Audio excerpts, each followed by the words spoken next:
Trucker Dump, episode 173. In today's show, we got lots of info on electric stuff, including Kenworth's new electric truck, new battery technology, and whether our powered grid can actually handle it. We'll also get an update on the AB5 mess in California. Yay.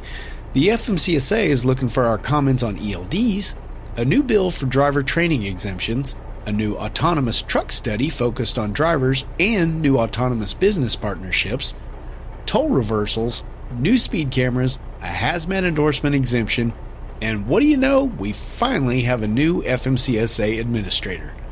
In the listener feedback segment, we've got a couple of new Trucker Dump Slack members, and some new guy calling himself Trucker Smack sends an audio comment with his thoughts on not having hours of service rules. I'll also share yet another bad podcast review. Those are always fun. This episode of Trucker Dump is sponsored by Porter Freight Funding. You can learn more at porterfreightfunding.com/truckerdump or call 205-397-0934. Tell them the Trucker Dump sent you. Could someone turn up that volume a little bit? Welcome to Trucker Dump, where you'll get one driver's insights and sometimes humorous views of truck driving and the trucking industry, and pretty much anything else he feels like dumping on you. This podcast is brought to you by AboutTruckDriving.com, resources to help you understand the world of truck driving through the use of stories and a pathetic attempt at humor. Good day, Trucker Dumpers. How you doing this week? I don't know about you, but I am dragging. Slow. I'm ready to go, but the freight is not. You know, when I got in the LTL industry and it started slowing down a little bit, I was always told to watch UPS and FedEx. And if they are running slow, for instance, if they're hauling one pup instead of two, that the whole industry is slow. It's not just us. And well, that's really going on right now. And a recent story that I read said that FedEx had to revise their whole forecast, for the investors because they were making a lot less money than they thought they were. And they're just struggling like everyone else. But man, is it ever slow. All I have to say is thank God for disorganized dispatchers and empty miles. Oh, boy, the LTL industry, I don't know how they do it, but empty miles are not that big of a thing. I think they write them off as equipment moves. I'm not sure exactly how that works, but it is pretty rampant in the LTL industry, especially with the company I'm working for. So anyway, hope your week is going a lot better than mine as far as miles and you're making some good money. Thank God for hourly pay. I will also say that too. Thank you, union, for that. Without that, this check would really suck. I had 2 days this week so far. One was 269 miles and the other was 348 or something like that. So really bad days. But I got clock time on top of that and that was great. It's going to make up for a lot of that difference. But anyway, I've been rambling on and on. I guess I should actually tell you who the heck I am in case you're new to the show. My name is Todd McCann. I'm a 25-year truck driver. Obviously, I'm an LTL driver because I just mentioned that, And the first 22 years of my career was with my wife and ex-co-driver, who I lovingly refer to as the evil overlord. And we drove teams, all drive van. We've never owned our own truck or trailer or anything. We've always just been company drivers. So if you are here looking for owner-operator information, you are in the wrong place. Lots of good trucking podcasts out there cover this kind of stuff, but you ain't going to get it here. But hey, I'm not a complete dummy. I have written 2 trucking ebooks. The first is called How to Find a Great Truck Driving Job, and the other one is called Trucking Life. And that one includes a 9.25-hour audiobook if you're into that sort of thing. Personally, I'd always rather listen to somebody read the book than read it. I just don't like reading. And besides, I got so much time to waste on the road, as you know, as a truck driver. Put something in your ears, for Pete's sake. If by chance you are interested in either or both of those books, you can find them individually on Amazon or iBooks or Barnes & Noble, wherever you get your ebooks. Or you could just go to abouttruckdriving.com and get both books for $14.98. That's 25% off the normal price. So enough about that. So anyway, I've rambled on long enough. I would like to do a bit of follow-up from the last episode. We were talking about the railroad strike and how it was averted for now. And I was saying I was a little surprised that they were stuck on this, that they couldn't get past this thing. It just seemed to be like just a few paid sick days. And I thought, boy, that's really getting kind of hung up on a little bit of nothing. But apparently I was wrong about that. I read another article after that talked about apparently railroad employees don't have a very flexible schedule. They are very, well, I don't know how to put it. I guess they're just almost expected to be on call all the time. It's not quite that bad, but they've got some really weird hours, and that's coming from a trucker. So that's really saying something. And they also, of course, didn't have that sick leave, that paid sick leaves, I should say. And they were fighting for some of that. And also there was a 24% pay increase that was, proposed to them to try to get them to come back to work. Now, again, none of this has been ratified by them. They haven't voted on it. They haven't accepted the deal yet. But I just wanted to clarify that, hey, they were holding out for just more than just, a couple of paid sick days. Not that really matters at this point. The important thing is that the railroad industry did not come to a screeching halt and cause even more chaos in the whole transportation industry. So anyway, like I said, I just wanted to clear that one up and make sure I had kept you up to date and didn't give you any wrong information, because heaven forbid, I never do that, do I? Whatever. All right, let's get on with this week's news. Well, as always, let's get the recalls out of the way. Man, Western Star is not having a good time here. This one affects 202 model year 2022 and 2023 Western Star 47X and 49X trucks. That is, I think, the same truck that had the hood problem in the last episode. Well, this one is a bit more serious than that. This one is a U-joint pinch bolt on the steering shaft may detach, which could cause a loss of steering. So make sure you get into your dealer and get that fixed ASAP. They say letters will be going out on November 11th for those affected by it. For all the details on the recall number and a phone number you can call to learn more, head on over to overdriveonline.com. I think COVID-19 should be in the Guinness Book of World Records for most exemptions given. Yeah, I mean, we've had license, DOT, hazmat, we've had all kinds of stuff going on here, hours of service rules, but this is a new one on me. This one does have to do with the hazmat endorsement, but there is a twist this time around. So recently, the TSA, that's the Transport Security Administration, they announced they are going to be temporarily exempting the TSA security threat assessment requirement for hazardous materials endorsement holders whose endorsements expired or will expire before the end of this calendar year. The TSA says there are about 250,000 truck drivers right now with security threat assessments that have expired or are set to expire in 2022. So for the duration of this exemption, which runs up through December 27th, as of right now, they say they could add on to that later, but this exemption extends the expiration date for a period of up to 180 days for all hazmat endorsement credentials that expire between July 1st and December 27th. Now, yeah, I know I'm laying a lot of facts on you here, and that is why you probably just need to head on over here to landline.media and check this out. So anyway, just to sum this up real quick, if your hazmat license is coming due and needs to be renewed sometime soon, be sure to check out this article and check with your local DMV. They probably know what's going on here and can answer all your questions. Again, this article does not go into a lot of detail, but, at least it is letting us know this is an option so we don't have to go through all the hoops, to get the hazmat license for a little while longer. So that's cool. So like I said, check out the link in the show notes or just go to landline.media. Ooh, this one got me excited. Found it on cdllife.com. FMCSA to accept public comments from truck drivers on ELDs. Well, just got to say, don't put on your party hat just yet. It's not what you think.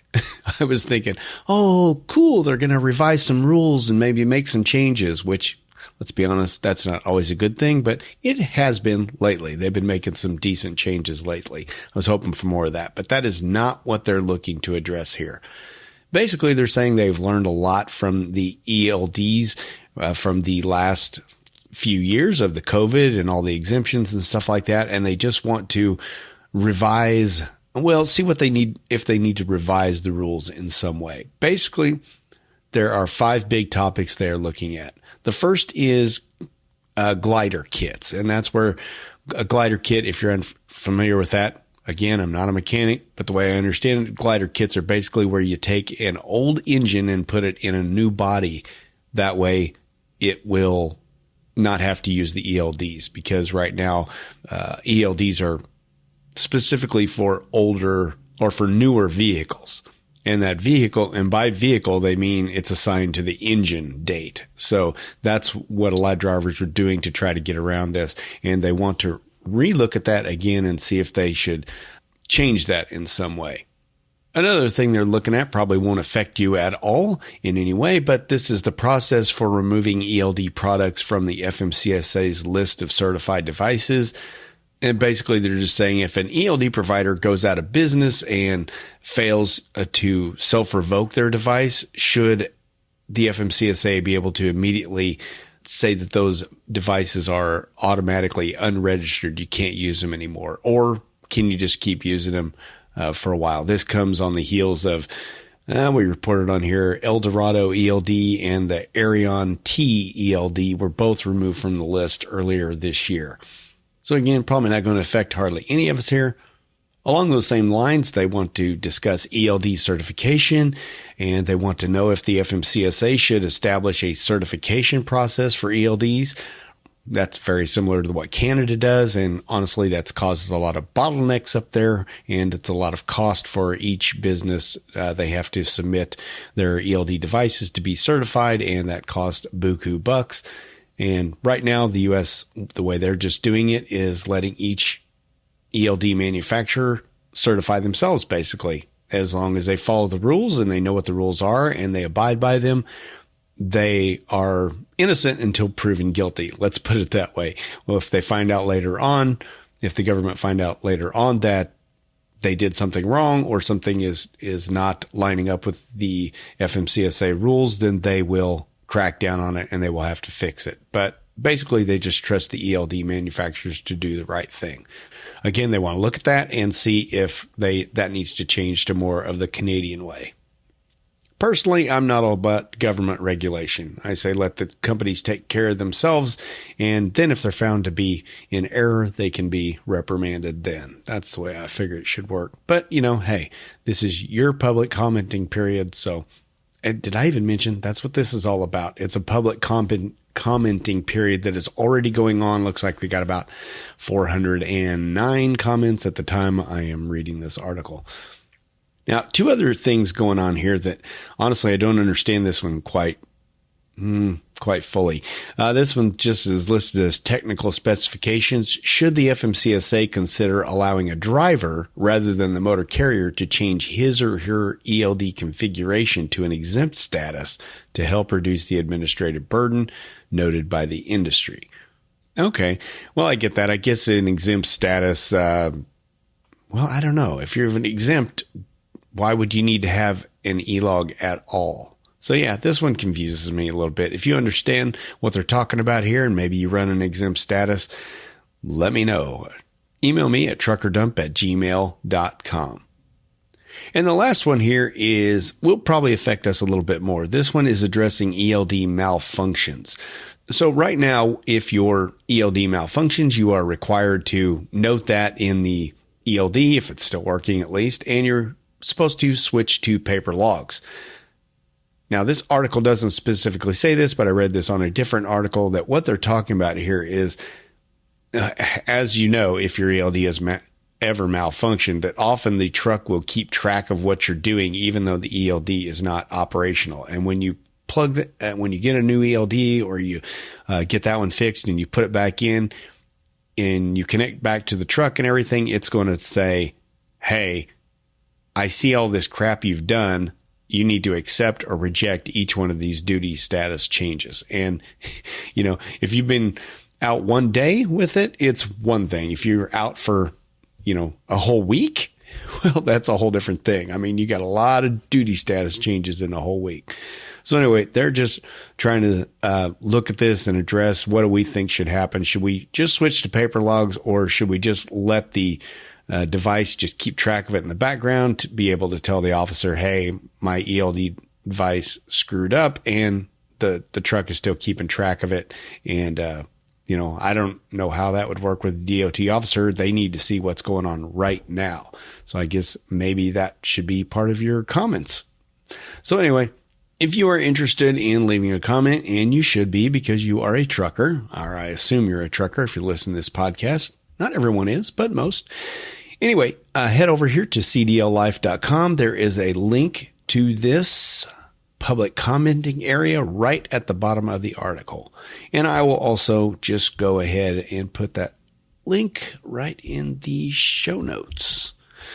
So you'll have it there. So one last thing I can't remember if I said or not was how long this public commenting period lasts, and that runs until November the 15th. So make sure you don't wait until the last second. Once it's gone, it's gone. So again, you can leave your public comments at the link provided in the show notes, or just go to cdllife.com. Link in the show notes for that one too. You know, we talk about autonomous trucks a heck of a lot on this podcast, but the thing is, most of the automated systems that are on vehicles today are on cars, not trucks. And that is why the FMCSA is recruiting truck drivers for an autonomous vehicle study. This article is, quite frankly, on every trucking website I've seen, but the best one I found is on freightwaves.com. Just seems to have more detail about what's going on here.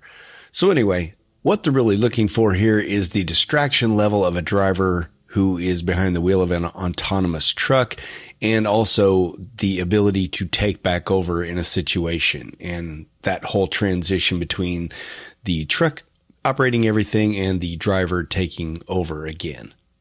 Now, as we have learned in the past, there are 4 levels of autonomous driving. This study here is dealing with L2 and L3. L2 is considered partial driving. That's where features like it'll control the steering, keep you in your lane. It'll control braking and acceleration, but the driver must always be fully aware and completely engaged in that kind of a system. L3 is considered conditional driving. And that just means that the vehicle can perform all driving tasks, but only under some circumstances. But again, the human driver must be ready to take back control at any time. Level 4 is, of course, the big dog. They're not even dealing with that one right now, but level 4 is basically you could go back there and take a nap. And we're nowhere close to that. So anyway, the FMCSA is starting this study. It's going to have 100 drivers. They're recruiting drivers to be a part of this. There's going to be 50 participating in the L2 study and 50 in the L3.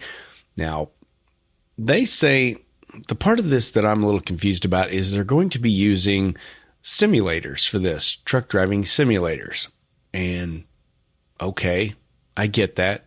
But my problem with this is how distracted are you going to be when you're in a simulator and you've got people watching you and seeing how you're reacting? Are you going to be that distracted? Well, I doubt it.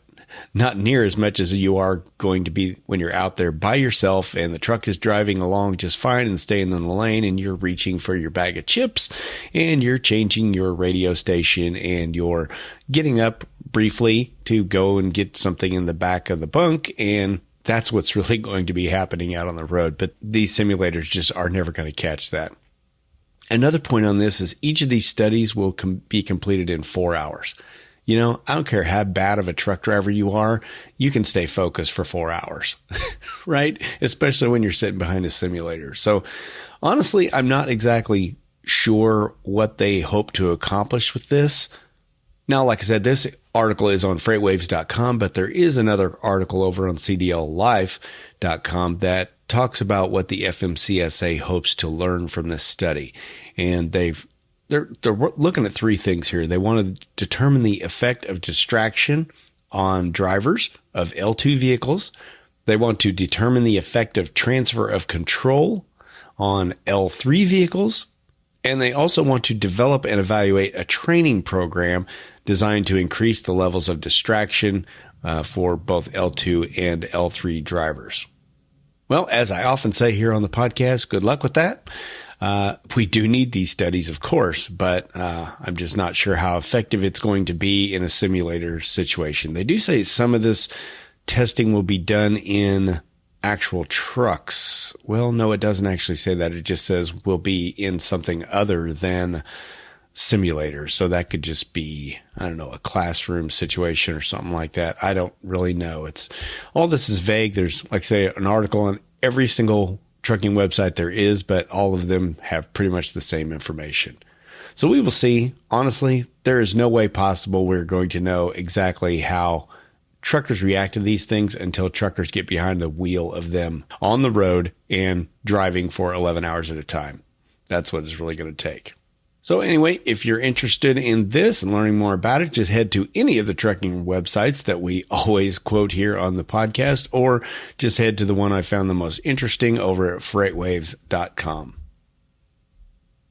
Got a quick little article here on cdllife.com. Schneider to provide self-driving truck tech company with freight loads and commercial expertise.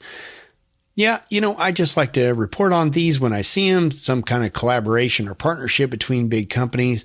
We talked about this in the last episode where, these large fleets do serve a purpose in testing a lot of this stuff out for us, and this is just another example of it.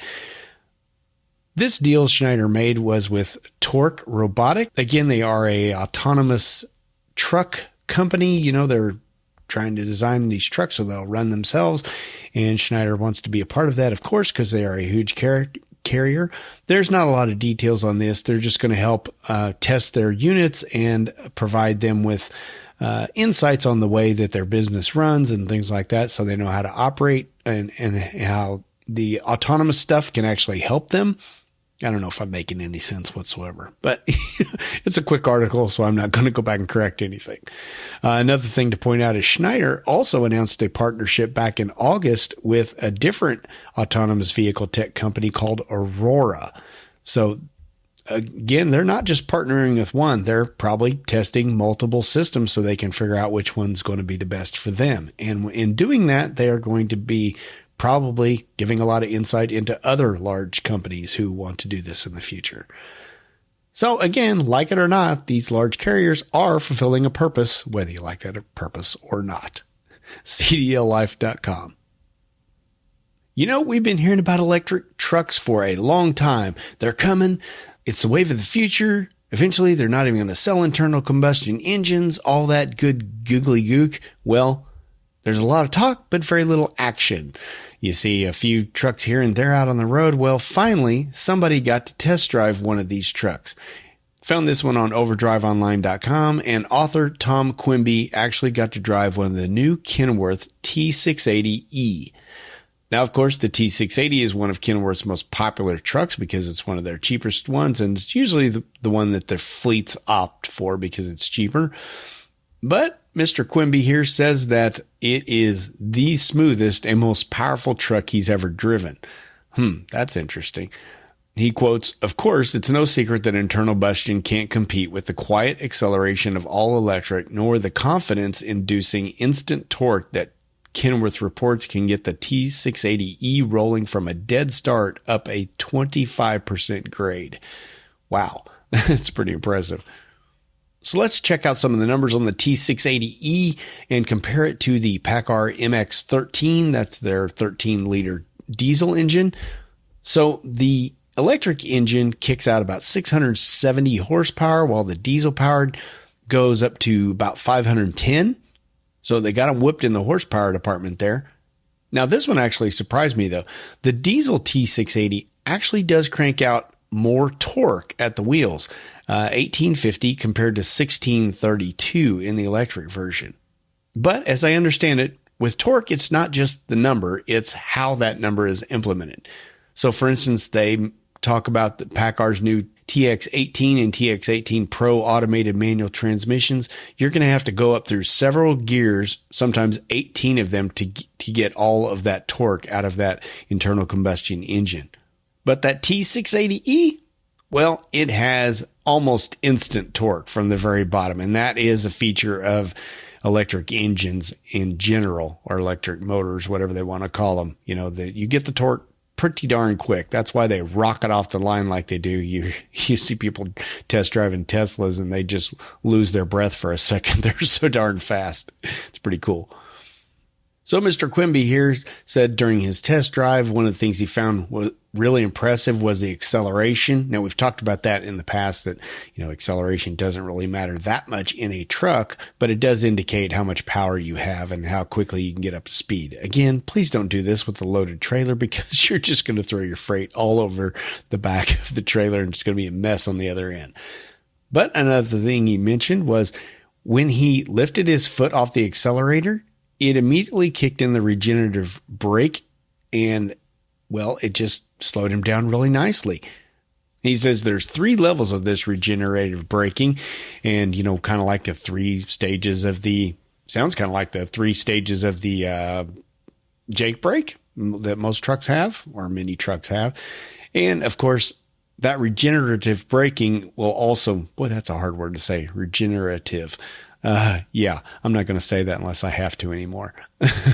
But anyway, all of that, every time you use that kind of braking, it puts power back into the battery, which is great. While he was driving it on a test track, he also noticed that the all-electric felt more agile and basically more smooth. And he thought this might be owned up to the lower center of gravity, because often the batteries are set very low in the chassis. And it's actually, well, that's part of the problem here, is it has 2 battery packs, adds up to 396 kilowatts per hour. These are big batteries. And of course, that makes it much, much heavier. The T680E comes in at 22,500 pounds, and the diesel version is only 15,500. So that, of course, is something to consider if whatever trucking company is buying these things needs a lot of capacity for heavy loads. They are not maybe going to be as interested in these electric trucks. And also, you know, the heavier it is, the more the battery is going to be sucked down quickly over time. Now, of course, there's always a couple more issues other than weight with these electric trucks. One is price. Now, they have not announced how much they're going to charge for this yet, but if it's any indication, apparently 2 electric Peterbilt 579 EVs were recently sold for $350,000 each. So, ouch. Now, again, there are incentives in some states like California for buying a zero-emission truck. We talked about that in an episode recently. California actually has a $120,000 incentive for buying hybrid and zero-emission truck and buses. So that would take a big chunk off that. That'd put the price down at $220,000, but that's still pretty darn expensive. $230,000. Let me correct myself there before somebody has a chance to do it. Guys suck at math. Anyway, the other issue, of course, is always charging. They're saying with the beefy charger that will be available, they will get this battery pack charged up in about 3.3 hours. But again, they say they're only going to be able to get a maximum of about 150 miles, depending on the application. And that just, well, as we've said before, that does not bode well for over-the-road trucking. These trucks are going to be designed for, well, at least in the beginning, for local stuff. And they'll probably work great for that. So anyway, if you're interested in this and the ride, boy, I would love to drive one of these things just so I could have the experience in that. But, you know, when you have a little podcast like mine, you don't deserve any press credentials for the most part. Nobody's thinking about asking the host of the Trucker Dump podcast to come over and drive their brand new Kenworth, although that would be really cool. And I probably wouldn't do it anyway because it would cost me too much to get over there and do it. But anyway, if you're interested in this drive and all the details that Mr. Quimby talked about here, go check it out. He was very impressed. I got to say that. And this guy apparently has driven some trucks in his life, and he says it's pretty darn cool. We will see. Check this one out on overdriveonline.com. And speaking of electric vehicles, we've often talked about how California's grid can't support what they have right now, and yet they're planning to go all electric in the future. Well, here's an article on overdriveonline.com. California's power crisis poses a serious question for the future of electric vehicles. So back on September 6th, Governor Gavin Newsom issued a flex alert warning urging residents to, reduce their energy consumption between 4 p.m. and 9 p.m. And they later expanded that from 3 p.m. to 10 p.m. And that was scheduled to go until September 9th. Now, these were extremely hot days, and so everybody was using their air conditioner quite a bit. And for the record, when he asked everybody to cut back on their electric, and they did, the grid did not go into blackout. So it actually worked, but to me, that's not really the point. You shouldn't be having to ask your citizens to forego, even ask them specifically to not charge their electric vehicles during those times. So isn't that interesting? They're pushing for it, and I guess he got a lot of flack on this, which, he should. God, California, please just drop off into the ocean, please. Although that would just cause everybody to abandon the state and come over and make every other state like California. So, maybe we ought to keep them around. Anyway, this flex alert thing that he mentioned brought on a lot of discussion about this, whole grid situation. And are we going to be able to handle it in the future and all of that? Well, of course, there are two sides to this. There are a lot of organizations that are saying they are not equipped for it. One being the California Trucking Association. They just say there's just no way they're going to be ready for this, and they're just too far behind.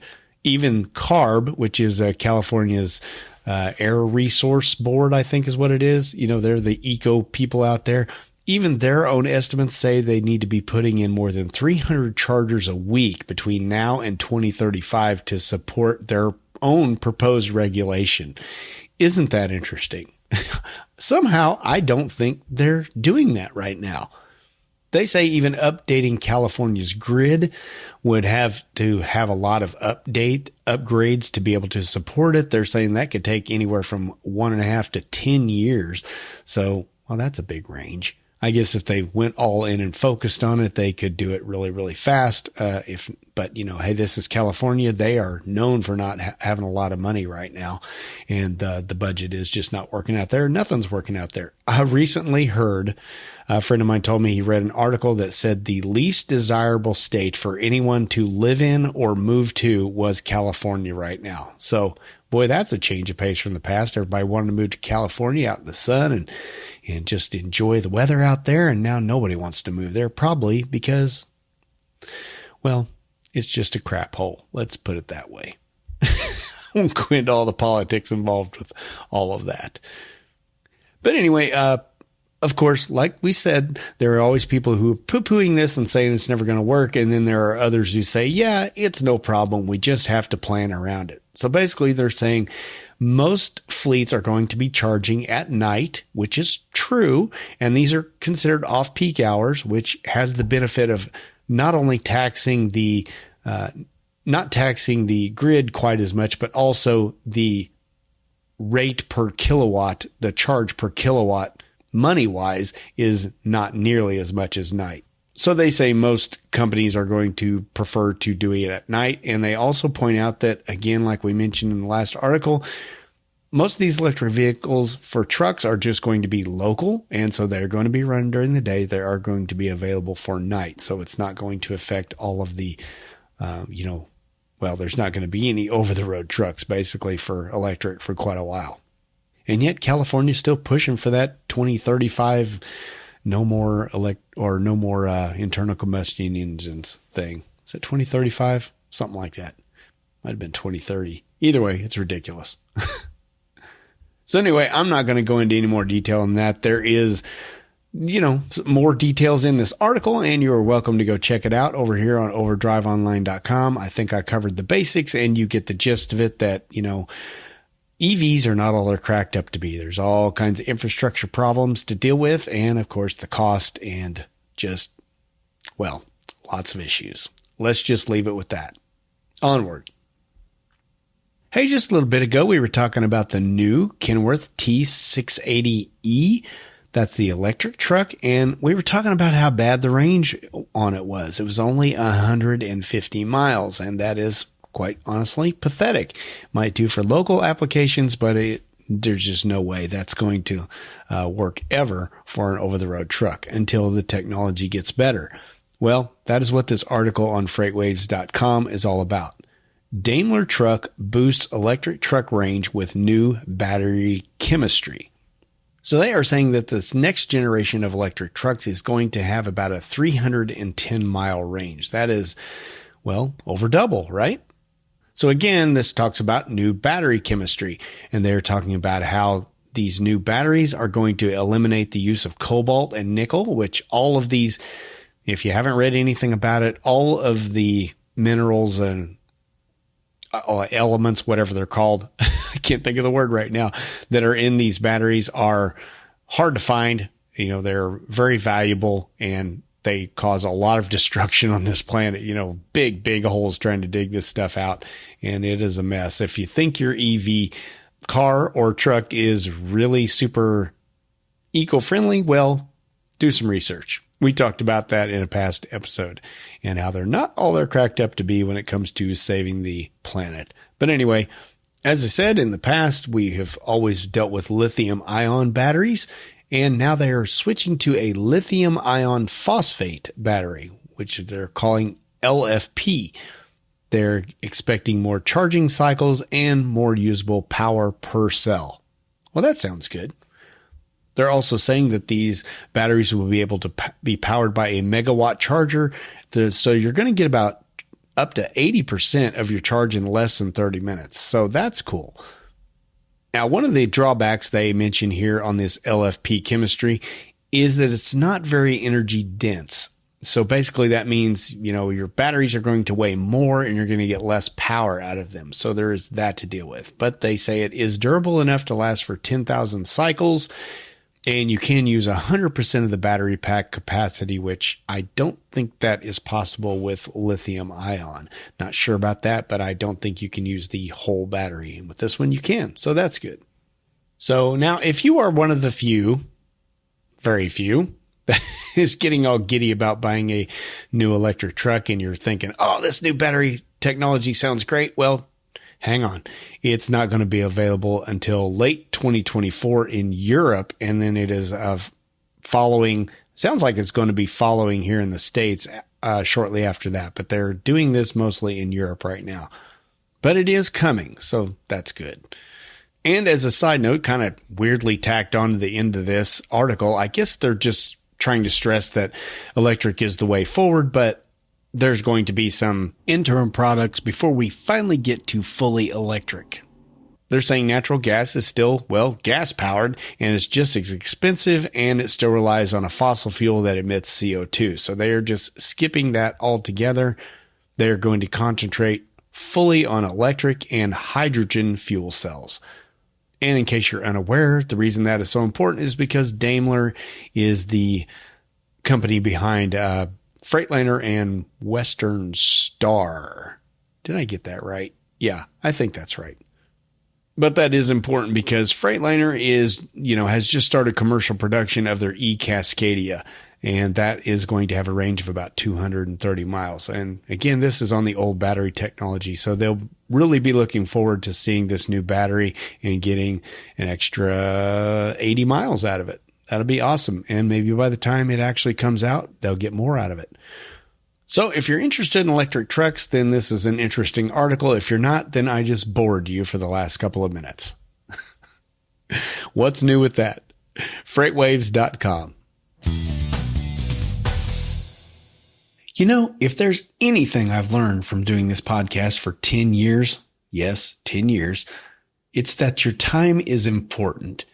And one of the best ways you can save time is by hiring someone to do something that you don't like to do. That's where Porter Freight Funding comes in.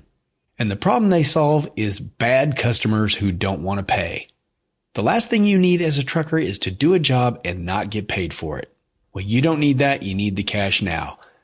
And you do that by calling Porter Freight Funding at 205-397-0934 and setting up an account. Once that's done, each time you have one of these problem child customers, you just drop off your load, submit your paperwork to Porter Freight Funding, and get paid within 24 hours. Easy peasy.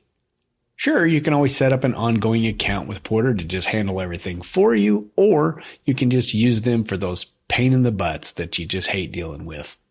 Either way, Porter Freight Funding has got your back with not only collections, but also brokering, dispatching, fuel cards, insurance, and any questions you have about compliance.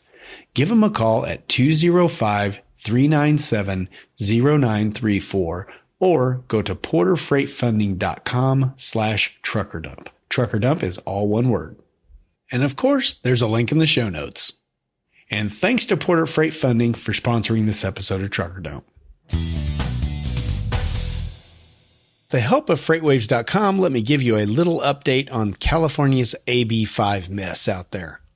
So as you may remember, the Supreme Court decided not to look at this case, and so that basically sent it back down to the states, which meant that the AB5 rulings went into place in the trucking industry. And that just means that about 76,000 possible lease operators could be out of business. Well, this article over here on FreightWaves.com is called California Doesn't Want OOIDA Allowed into Next Steps in CTA's AB5 Lawsuit. So again, the CTA is the California Trucking Association, and OOIDA is the Owner-Operator Independent Driver Association. Again, I am not going into great detail on this, but the Supreme Court, what they struck down was this Federal Aviation Administration Authorization Act, and they said, well, it doesn't really have to do with that, and we're just not going to see it. But there's another thing called the Dormant Commerce Clause, which basically says you can't make rules that impedes against interstate commerce, basically. And that is what the CTA is going for now. They're filing on that, and OOIDA wants to get involved in this. And the state of California is saying, oh, sorry, you're too late on this, OOIDA. OOIDA did jump into this a little bit late according to the rules of how, the timing on when they need to get in on a lawsuit and things like that.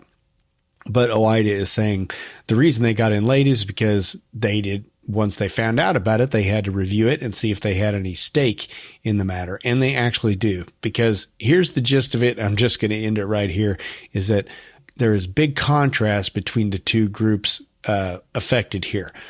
Many of the companies affected by this in California are large companies, and most of the people that OOIDA represents are individual truckers or very small businesses that are trucking companies. So those are two completely different things, completely different business models.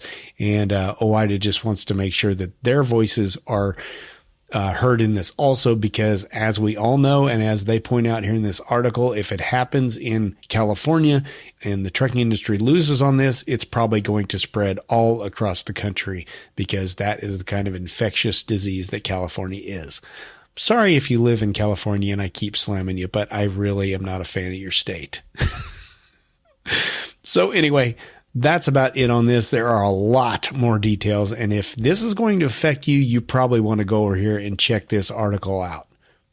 Oh, and for the record, if I didn't clear it up, we talked about how in that video that there was a video explaining the AB5, and it looked like OOIDA was trying to say that if you are an owner-operator who operates outside, who is based outside of California, that you would not be able to go into California. And I wrote the author of that article, and he said that is just what we thought might happen. We weren't sure. Well, it's looking now that may be, again, it's not certain yet, but that may actually be what they're saying, is that if you are a lease operator and you're based in Jersey or Georgia or wherever, that you will not be able to travel in and do commerce in the state of California, which, boy, that is a major hassle. I mean, if they want to punish people who own businesses in California, well, that's just a nice way to run businesses off. But if you're starting to affect people in other states, and if they can do commerce in your state, well,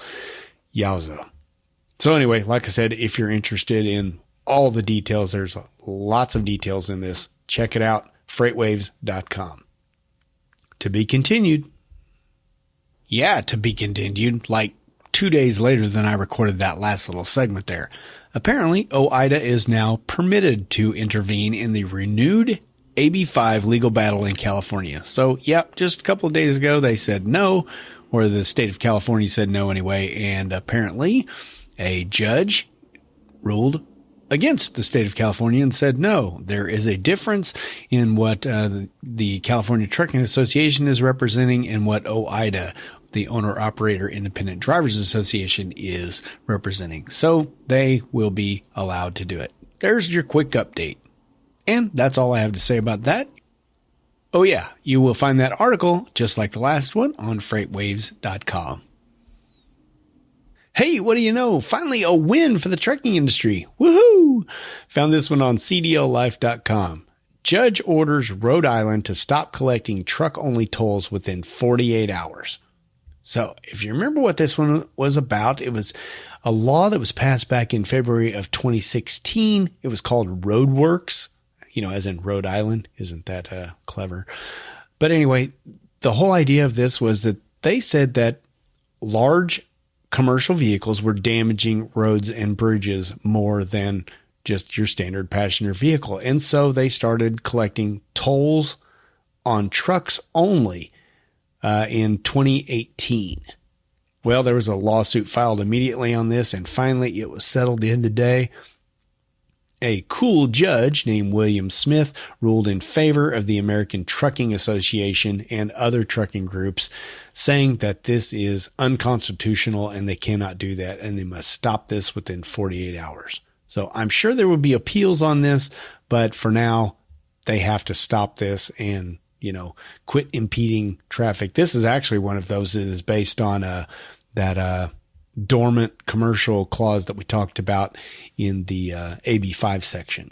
So, that's just saying basically it forbids states from passing laws that place undue burdens on interstate commerce. So cool. Glad the judge could see this.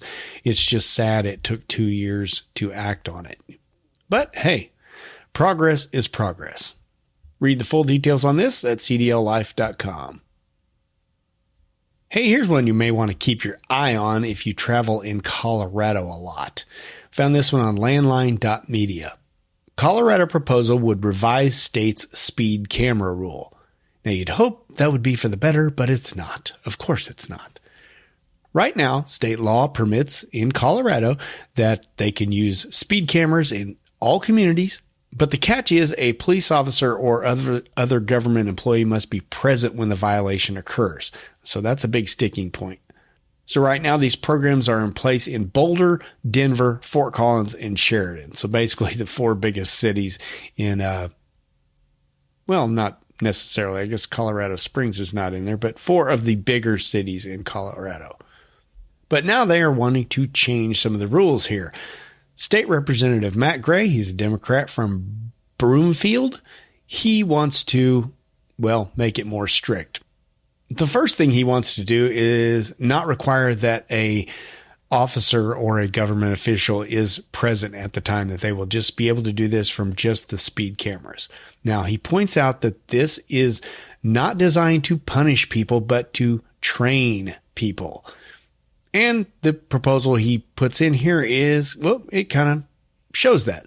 So warning notices would be issued for the first 15 days after the new speed camera is placed along the roadway. So that gives you an opportunity, if you just didn't realize it was there and you get caught, you get sent a notice and you get a warning for it. And another change in this is that warning notice would need to go out within 30 days after the violation, whereas in the past they had up to 90 days to send that to you. So after 90 days, you'd forgot what you'd even done. But within 30, you might remember that speeding along through a construction zone or something like that.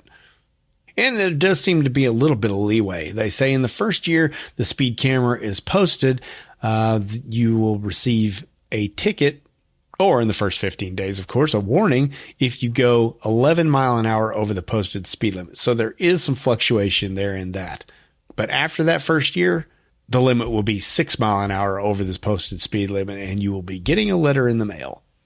So again, this is not going into effect right now, but it is going to be in consideration for the 2023 session. So if you, like I said, if you live in Colorado or you are around there a lot and don't like these changes, well, you might want to consider writing your local representative at your, state House of Representative or whatever is voting on this. I don't know. It's not clear. Check out the article and you will learn more about it yourself. Again, this is on landline.media. How often have you heard me say that I don't understand something on this podcast? A lot, right?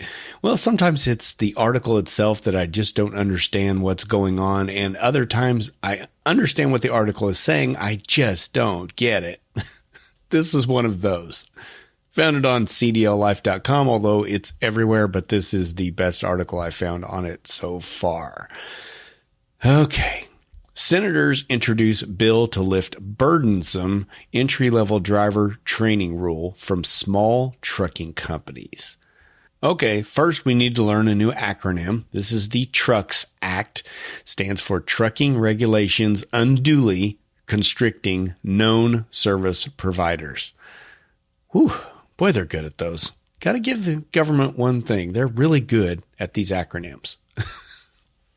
So this was introduced by Senators Kevin Cramer, who's a Republican from North Dakota, and Mike Rounds, a Republican from South Dakota. And they're basically saying the FMCSA's new entry-level driver training, that's ELDT, rules that went into effect on February 7th of this year are too restrictive for small businesses. Specifically, they say that trucking companies with 9 or fewer CDL drivers on staff should be able to earn what's called a small business restricted CDL, which would not require the driver to undergo this ELDT training. And they do point out that this restricted CDL would not transfer if the driver decided to move to a larger company. Boy, that kind of reminds me of automated transmissions, where you can go and get a license with a automatic restriction on it, and that just really limits what you can do. So you go and get this license for a small business, and then you have to go and redo the whole thing again so you can work for a larger company. Seems like a way to kind of trap guys into, or gals, into smaller businesses. Interesting. So anyway, I don't think there's any doubt whatsoever that this new ELDT training rules are a lot more involved. There's a lot of theory involved. There's only certain drivers can train. They can't just, let somebody train if they got 6 months of experience again. Well, like a lot of companies do. So that's good. There are lots of good things about this, and it is nice to have a standard all across the industry. But again, the part I just don't get about this whole thing is, why are we restricting it and saying that some truck drivers they don't have to have that theory and all the other stuff just because you drive for a smaller company? They're even saying stuff like agriculture workers, school districts, and local government should not have to obtain a full CDL. I just don't get that. I mean, aren't the kids the most important thing in the world? We're always saying it's for the kids. Yet we're now saying these school bus drivers don't have to have the same qualifications as a normal CDL driver. Interesting. And of course, we got to exempt the local government, right? Because, they're exempt from everything, including Obamacare. That was an interesting one. Agriculture. I mean, I have a friend who drives agriculture, and he drives long hours. So don't give me that crap on that's a local basis or anything like that. I just don't buy this. I don't understand it. If we're going to have rules for truck driver training, it should be for everyone, not just some CDL drivers. Just my opinion. If you'd like to weigh in on this and tell me what your thoughts on this are, please email me at truckerdump@gmail.com. And you can find this article over here on cdllife.com. All right, here is a super quick one I found on landline.media. It was also on Transport Topics, but I think I like this landline article a little bit better. So, guess what? We finally have a FMCSA administrator. And this is the first one since Ray Martinez stepped down back in October of 2019. We've had a whole bunch of temporary people up until Miss Robin Hutchison. Now, we have talked about her in the past. I was a little leery about one of the articles. Well, it was actually a video where she was talking about trucking like it was some fascinating thing she had never heard of before. So that kind of scared me. But apparently, OIDA here and some of the other organizations like the big one, like American Trucking Association, all say that she has been very good to work with and she understands her problems. Of course, what else are they going to say? You know, they need her help through these next however many years she's going to be doing this. But anyway, she was confirmed this past Thursday on September 22nd by the Senate. So she is good to go. She is the official real deal now. So just to give you a little bit of an update here from the article, her most recent job was serving as the U.S. Department of Transportation's Deputy Assistant Secretary for Safety Policy. She's been doing that since January 2021. She's also been the Director of Public Works for the City of Minneapolis and the Transportation Director for Salt Lake City. And she was also on the board of directors for the National Association of City Transportation Officials for about 7 years. So she's got experience on both the local and federal level and also in the public and private sectors. So again, let's hope she works out. That's all I really have to say about that one. I'm sure as her administration goes on, we will have plenty to say. Good luck, Miss Hutchison. If you need to check this one out, landline.media. Well, that is going to do it for the news for this week. Now, normally we'd move on to the Trucker Grub segment here, but we haven't had a Trucker Grub segment in quite a while. And since I said Trucker Grub segment twice already, a third time just now, perhaps I should tell you what it is in case you're unfamiliar with it, so you can possibly submit your own Trucker Grub segment. Number 4. So, Trucker Grub is basically you tell us what's your favorite restaurant that you can get to in a truck. Maybe they don't have truck parking, but maybe they have truck parking nearby.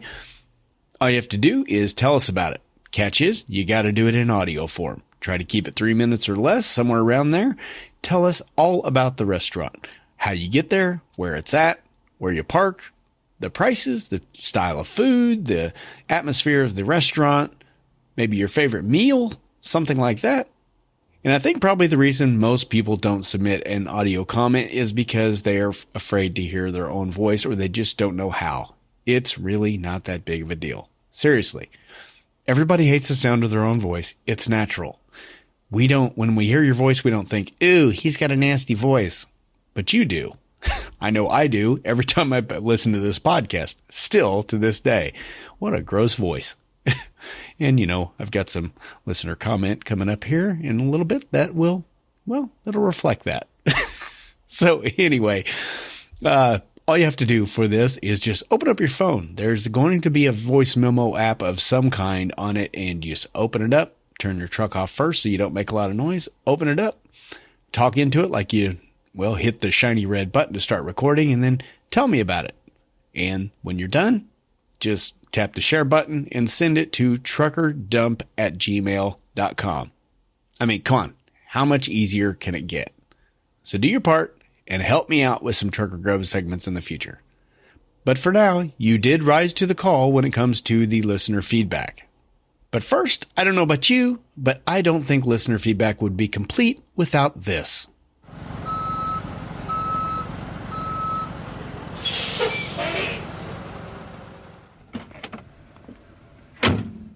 Hey, yo, bud, where do you want this load of feedback?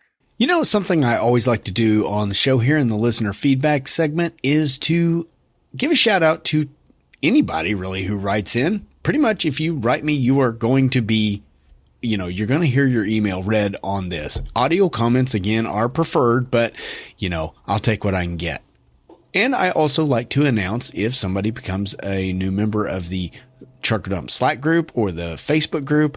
Honestly, the Facebook group is a little hard for me to keep track of for some weird reason, but I have to send invitations to the Trucker Dump Slack group. So I am well aware of everybody that goes in there. Now, I know I have missed some people recently. So if I have missed you, please send me an email, truckerdump@gmail.com, and say, hey, you freaking bonehead, you missed me. I joined the group, and what do I get for it? Seriously, I want to give you a shout out. If you're going to join a group like that, it means you're actively involved in the podcast, and I appreciate you. But I don't show it, do I, when I don't name you? But hey, got a couple in this one from some recent people who have asked to join the Trucker Dump Slack group. Let's start out with Tyler. He writes very simply, hi, my name is Tyler. I've been a hog hauler for 7 years, and I would like to join the Slack group, please. Done deal, Tyler. As a matter of fact, I did that just before I started recording today, so you should see that in your email by the time you are hearing this. Oh, and Tyler, I'd like to give you a big shout out because, well, if you're a listener and you have not smelled a hog truck before, well, wow, you do not know stench until you are around a hog truck. So thank you, Tyler, for hauling these because everyone hates the smell of hogs, but everyone loves bacon. And that, good sir, makes you the man. And I saved the hardest one for last, let's be honest. You know me in pronunciations. Well, we've got another doozy here, and I'm going to give it a go. I did reach out to this individual on the Trucker Dump Slack group, and he had just joined, but I did not get a response back right away, so I'm just going to have a go at it and see how this works, and it'll be a good laugh anyway. So, this email just simply says, hey, I'd like to join the Trucker Dump Slack group. Well, you can't get more simple than that. And I sent this individual a invitation, and he has already joined, like I said. And I keep saying he because I am delaying saying the name. Raghav Midha. I know I butchered that. I'm sorry. I really am. RAGHAVMIDHA. Raghav Midha. I'm sure some of that is silent and I'm totally screwing it up. But anyway, have a good laugh. So anyway, thank you to Raghav.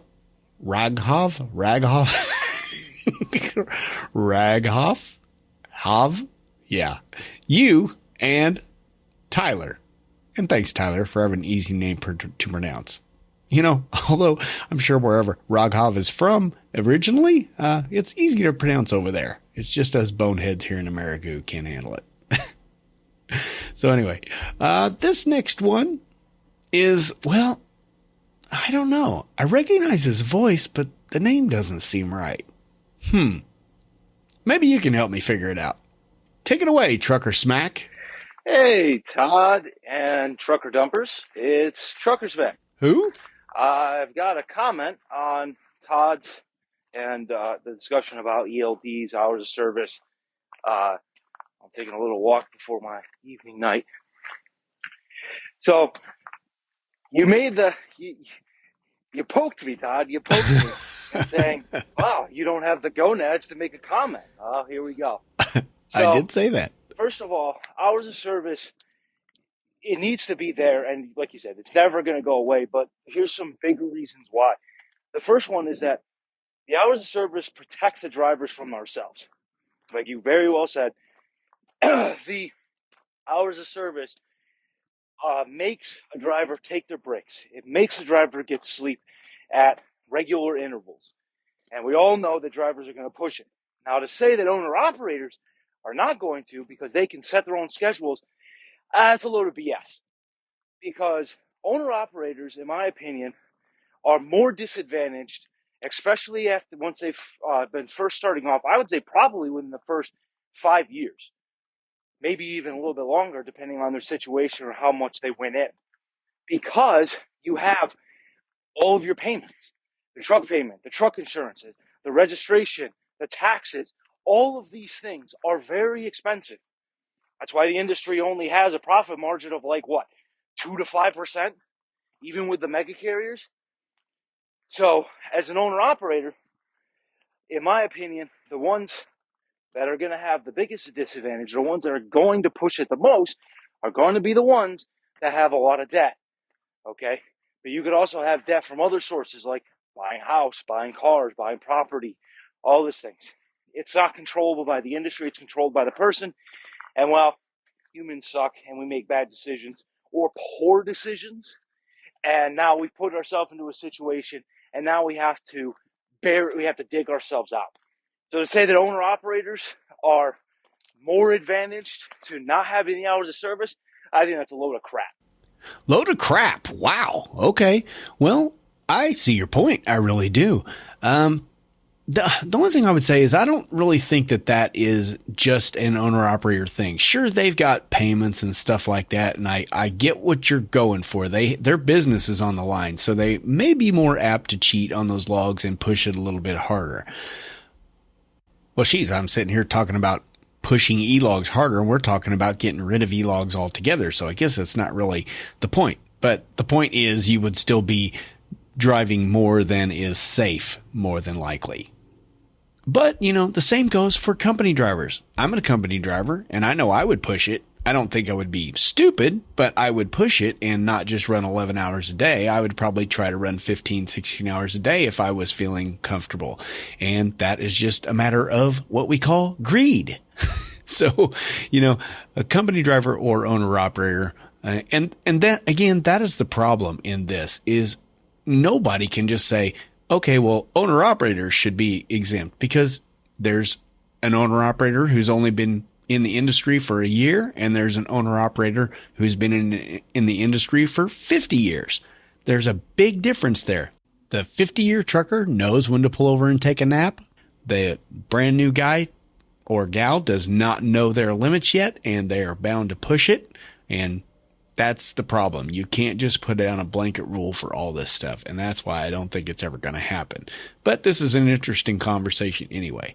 But I think Trucker Smack, whoever you are, you had another point. So by all means, carry on. The other part of it too, though, is shippers and receivers, and with owner operators, brokers. These people are going to push you just as bad as a mega carrier's dispatchers and load planners would for the company drivers, if not worse, because then they're going to start throwing out penalties and insults and calling you every 5 seconds and all this crap, which I've definitely heard of happening to owner operators that are dealing with brokers and with shippers and receivers. So that's a little crap to say that owner operators are more advantaged to not using the hours of service or not needing the hours of service, and that they're immune to these problems that the company drivers, especially the megas, are going to have, which is crap. The other part, though, is it does protect us. The hours of service do protect us drivers from these outside sources. Okay, so we're always complaining about how we don't have control. In reality, the hours of service does give you control. You can tell a company to go shove it when they tell you to go get another load. She's like, I don't have the hours to do it. Yeah. Sorry.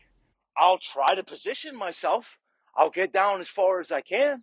Maybe you could push it that much. But as far as the hours of service goes, it does protect the drivers. It gives us control in a sort of roundabout way. But I don't even think a roundabout. It gives us direct control over our time, over our ability to work. Do I think some things and some tweaks need to be done? Absolutely. But to say that the hours of service has no purpose or a bad purpose, no, I don't agree with it. Oh, that's my comment. It's probably a little bit too long, but you know what? You goaded me, so I go back. Trucker Smack out. Well, one good goad deserves another, right? Though, obviously, you probably, if you've listened to this show before, you recognize that voice. That is, well, the old Smacker Man. Had a couple of interviews with him on being a new trucker in the industry, the first 6 months of trucking, and it was a good one. If you're a new trucker, you were going to want to go back and check those out. I will put a link in the show notes to both of those. That I can't remember the episode numbers, but they'll be in the show notes. So there you go. But apparently Smackerman has changed his name to Trucker Smack. I'm not sure why that is, but whatever. It's your name, dude. So anyway, yes, on this last part, I totally agree with you. This does help. ELDs do help the driver whether they like to admit it or not. It keeps the companies and the brokers and the shippers and the receivers and everybody from abusing you. Even in some cases, maybe like a DOT officer when he's trying to tell you to move and you can, move out of a particular spot and you can show him your E-log and say, look, I'm out of hours. I can't go anywhere. What do you want me to do? Of course, he's just going to tell you to use off-duty PC, but that's beside the point.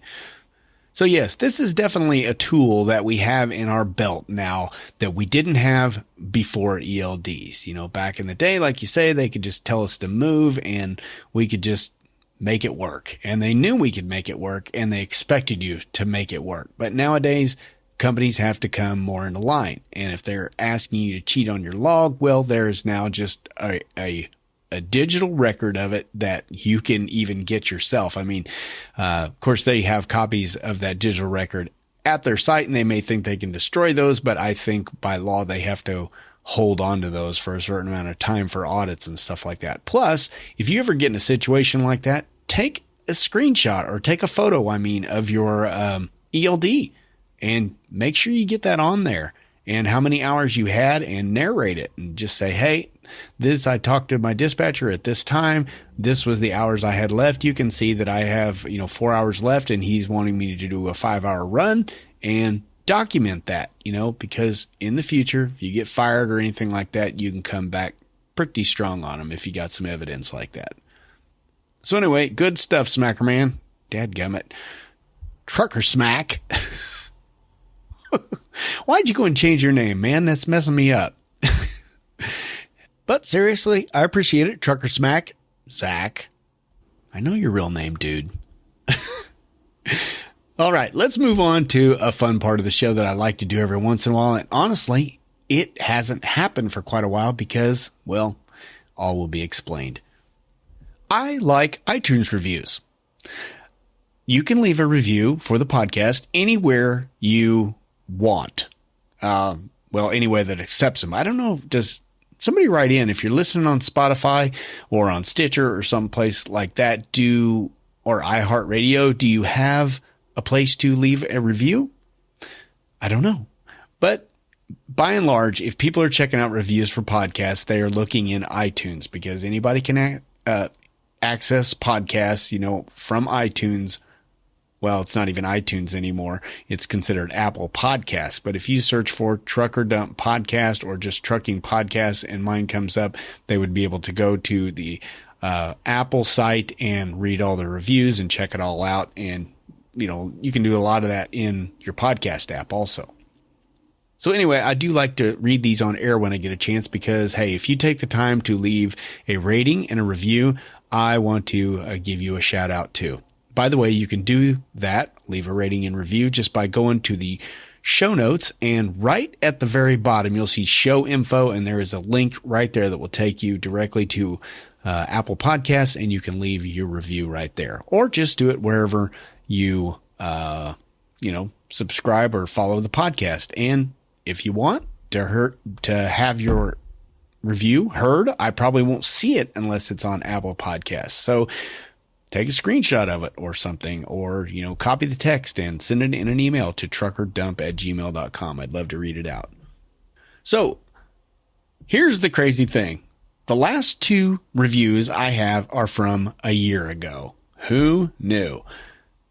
Now, this first one is from somebody calling them 4540 Pavlo.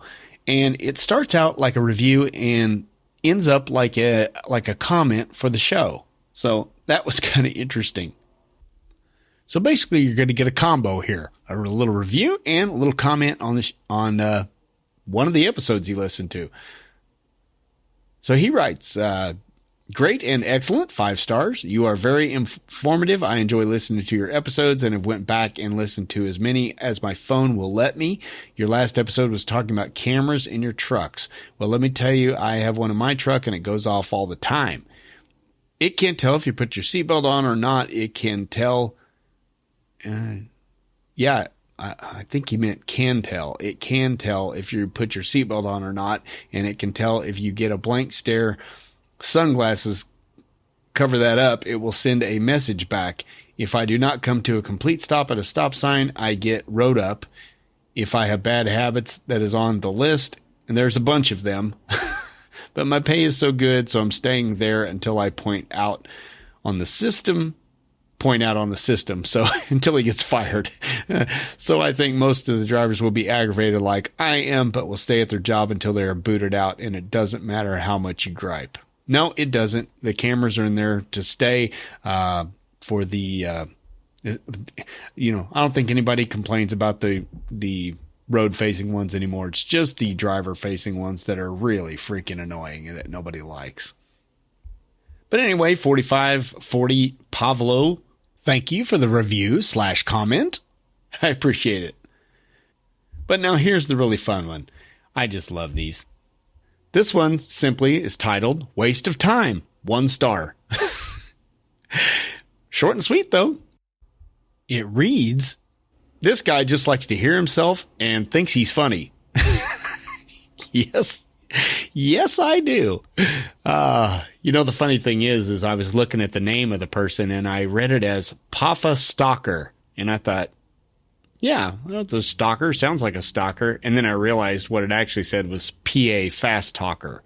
But you know what? I'm going to stick with Paffa Stalker. Because, well, who am I kidding? They're not listening to me anyway, right? 1 star? Why would you bother listening? So anyway, I thought you might get a kick out of that because, I am all into the self-deprecating humor. And when somebody can deprecate me for me, I don't have to do it myself. Lord knows I got plenty of those. Probably not as many as most people on the internet, but I've got a pretty good audience. I'm very happy to have each and every one of you, and you don't give me a lot of crap. Although I can take your crap. I might goad you for it, but I can take your crap. All right. Well, that will do it. Of course, let's again thank 4540 Pavlo and Paffa Stalker for their reviews. I'd like to thank Raghov and Tyler for joining the Trucker Dump Slack group. And of course, Trucker Smack for the audio comment. Always love those. Keep them coming, everyone. So what say I wrap this thing up so I can get some sleep? Sound like a plan? Yeah. Although it is going to be pretty hard to sleep with this amp cranked all the way up.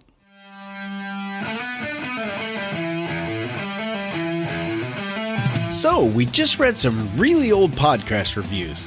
I'll give you one guess what today's 51-second hole's covering. Podcast reviews, of course. Yeah, I know it's a pain in the derriere to stop what you're doing and go rate and review a podcast. What a pain.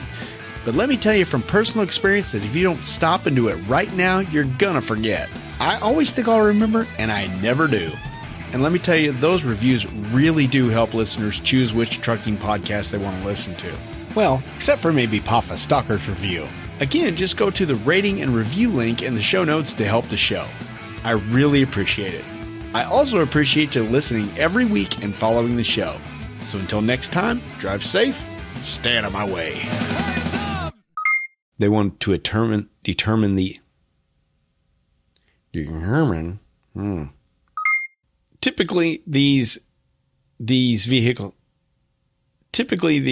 trucks have been using lithium-ion chemistry, and now they are switching to a lithium ion phosphate. They're calling it LFP, which they're expecting. Good God. Talk, man, talk. Because as we know, well, as we've learned in the past, that no matter the level of autonomy, oh boy, autonomous. Yeah, I give up. So recently the TSA announced that it will temporarily. So the TA just recently announced. So the TSA, the So the TSA, or Transport Security Administration, recently announced it's going to temporarily,